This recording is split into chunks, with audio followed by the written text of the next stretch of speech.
Hey everyone, and welcome to What's Your Call Wednesday, a segment where we go through and we look at some clips from around the internet and social media, and you tell me what's your call.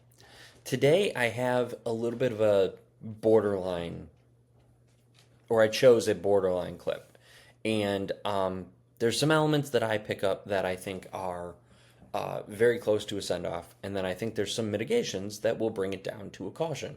And I want to talk through what we look at and what kind of are the major considerations of these decisions, especially when we're out on the field and we want to be able to get the right decision, something that feels right for the game, but at the same time we're also honoring the laws of the game in the spirit of the game as well. So I want to walk through this. We're going to watch it a few times, and I'll kind of walk through kind of what I'm thinking and kind of go from there. And at the end, I don't know if I want to let this play through because you do see what the referee on the field decides, but I want to kind of give that opportunity to you guys as well. So let's have a look at it here. I will say that this is it's a little bit of a slow-mo clip, so judging force and judging kind of how quickly it all happens really isn't part of the factors here, but you can kind of gather, I think, just contextually what you'd think as far as that goes. So let's have a look. Okay. Não cessa do fim de semana.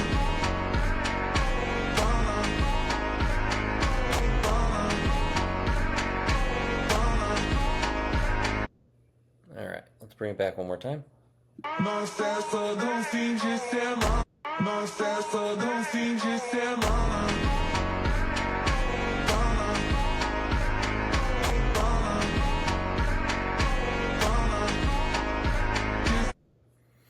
All right, so a few things here, and we'll kind of walk through, right?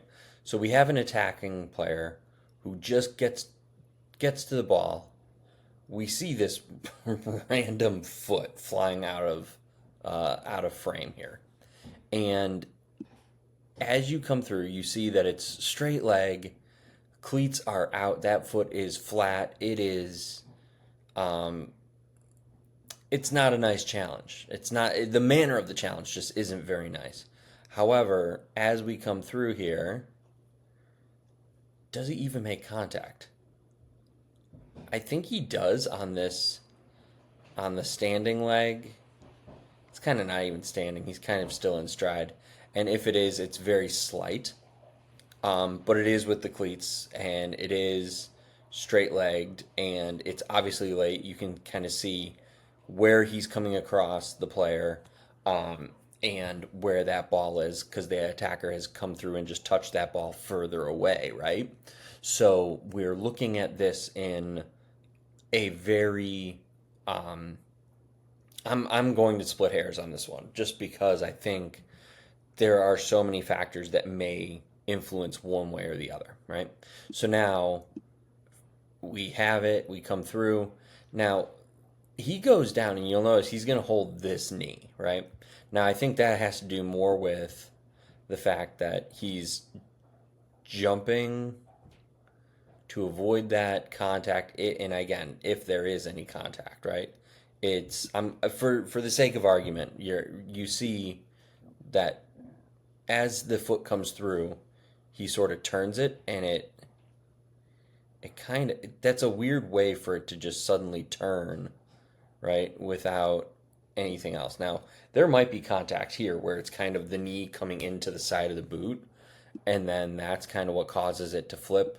And if he clips this leg or something like that, there might be some contact here. So we definitely have a challenge here that is, contact or not, we're looking at a careless foul, right? He's diving across the path. Contact is it's helpful in a lot of these challenges, but in him trying to avoid this contact, he has to jump over. If he loses balance or anything like that, it's really not going to be a fair challenge in any way, shape, or form. He's miles late for the ball in comparison, and he's not even playing it, right? Now, are we concerned that it's the goalkeeper and not just a field player? Potentially for Dogso and stuff like that, but we really don't have the view for this here. So really, we really just want to view this in terms of the challenge itself, right? So let's continue through here, right? And as he lands, it almost looks like he twists that knee a little bit too, and he goes down. And of course, the roll, like he sees all of his idols do, and so forth, right? He's going to keep going, keep going, keep going. Now, we don't hear when the whistle happens because there's background music and so forth in here. So I'll leave it there, and I'll come over here. So now we have our consideration sheet. This is specifically for the severity of the offense. Is the challenger playing the ball? The answer is no. Is there contact with the bottom of the foot or the studs? Now, this is either a yes or no, and it just depends on where you're seeing contact, right? If we're seeing it here, hang on, if we're seeing it here on the knee, on that right knee with that shorter, or that left knee with the shorter sock, then the answer is no. If we see it here, where it's kind of coming across onto that standing leg, which there very well may be contact, then the answer is yes. So in my first watching of this, right, and as we were watching through it here, I didn't see contact on that knee. But now the way his foot is kind of turning outward, now I'm realizing there might be, like, as he's coming through, right, as he's coming through, the knee might be kind of hitting that foot and going that way, right? Either way, I don't think this player is going to go down just because of he's jumped across his path. I think that if it's the goalkeeper making that play, you do your best to stay on your feet, or at least that's what I was coached to do, because that goalkeeper's out, we have a great goal scoring opportunity, even though we can't really see that, but that's the assumption. So now let's come back here. So let's say for the sake of argument, let's put it as no. Okay, it actually illustrates my point a little bit better here, and it's a contentious point to begin with. Is the challenger initiating contact? Yes, fully. There's no doubt about it. You may be able to go with mutual, if the knee is coming across, but realistically, that keeper is challenging across the path. There is absolutely no play to the ball, and he's coming over him, right? Intensity of the challenge. This is kind of, I'm guessing this is just a moderate challenge. The pace is a little funny because of that slow mo. Point of contact on the opponent is high, regardless, right? Even if it's on that left leg, it's up around the knee. If it's on that right leg, it's just below the knee. We're dealing with a high contact. Nature of the contact. The nature of the contact is very slight. Like I said, it's hard for me to even see any contact, which, if there is contact, it is very slight. Now, is the challenge at the opponent? I would say it's partial. He is coming in front of, but just barely. Whereas the real element of this is if it's square at the opponent, or if kind of it's, that's where we kind of get this fully at kind of designation. Partially just means he's moving into his path, and there's going, he knows that there's a high chance of contact, right? The leg position, straight on, that knee is locked. You see that. Is the challenge from behind? The answer is no, it's from the side. Challenging with a lunge or jump. I would say partially, because he is off his feet. He is lunging with that leg out. And it doesn't appear to be the strongest possible lunge. It's not like he's moving with an incredible amount of pace or anything like that. But it is, I would say, it's kind of like that throwing the leg out and stepping into it, right? Is there an attempt or an opportunity to fairly play the ball? I would say that's debatable. And the reason I do say it's debatable is simply because the challenge is late, right? And, as with goalkeepers, their challenges can be on the slower side. So is there an opportunity? Yeah, you could probably guess if he gets the timing right and he makes that challenge the right way. Where if they're challenging from behind or anything like that, there's really no clear opportunity to get to the ball. Is contact accidental? Yeah, absolutely not. Results of the contact, I want to say moderate here because we do see him go down. He is clutching that right knee. The contact is slight, but again, the pace of this kind of plays with you a little bit. So I'm going to go with moderate just because right there. Now, contact with the standing leg, I'm going to say no on this simply because he does appear to be in stride. No matter if you see that contact on that left knee where it's kind of hitting the outer foot, that's not on the standing leg. And then does the player continue in the sequence? The answer is no. Now, this is truly a borderline decision. And the criteria for everything, right, is the main criteria here is that we have 1, 2, 3 kind of in that very severe category.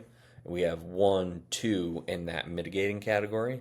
And then we have 2 that are also in that borderline category. So now we use this sheet in the considerations in order to make the best determination, right? There's other factors that come into this where what's the temperature of the match? Does the player need it? Does the game need it, right? These are things that we start to consider when we're looking at issuing a sanction in terms of a caution, or at least a subjective caution, or figuring out a send off, right? And so for that reason, I think the fact that we're so kind of split down the middle, there's some mitigations here that show me that slightness of contact is a big one for me, and the fact that the challenge is it has the potential to be bad, but at the same time, it also isn't that bad. Okay, even the outcome of this isn't necessarily going to be a true barometer of what this challenge is, right? Because I've always said the nature of the challenge. There have been complete non-contact challenges that should be send-offs. It's hard to believe that, but it's true because the nature of the challenge is simply so brutal, and you see kind of that what they were going for and they missed or something like that, right? Whereas that challenge can't be allowed to kind of move forward. Now, in this one, for me, I'm actually going to 100% agree with the referee here.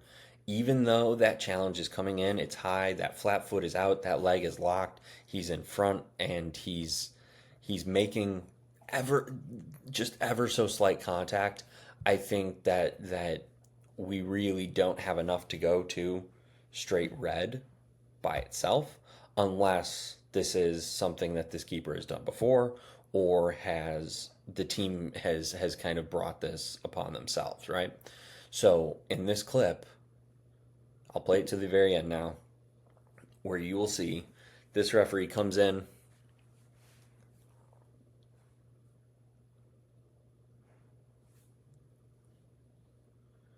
He's already looking at the referee. There's the whistle, and the yellow card is aloft.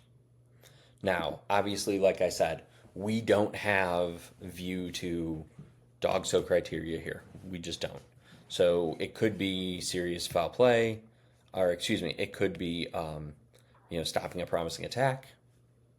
It all depends on how you view the contact, but the nature, that flat foot, that leg lock, and it's high, you're asking the referee to make the decision here. And there are times where this could very well be a send-off, and it's simply just for the manner of the challenge. But for me, and probably with the referee, that there's got to be some factors that push it up, rather than us trying to find factors to mitigate it down. And I don't know if that's making sense, but I feel like this is one of those borderline decisions that wants to skew down automatically, whereas instead of it being a full, that this is a red card that we're bringing down versus a yellow card that we're kind of pushing up, right? And I think that's part of the subjectivity of refereeing, where you start to see these borderline decisions that are all right here, where you have basically a rainbow of factors that aren't entirely clear, and you don't necessarily have the clearest answer to go through, right? And that's where you have to go with your gut. You have to look at this in terms of, is this what the game expects? Is this what the players will expect? Or is this something that is coming way out of left field, right? Because those start to factor into your considerations and everything as well, beyond the facts of the sequence, or at least when the facts of the sequence are so mixed like this, right?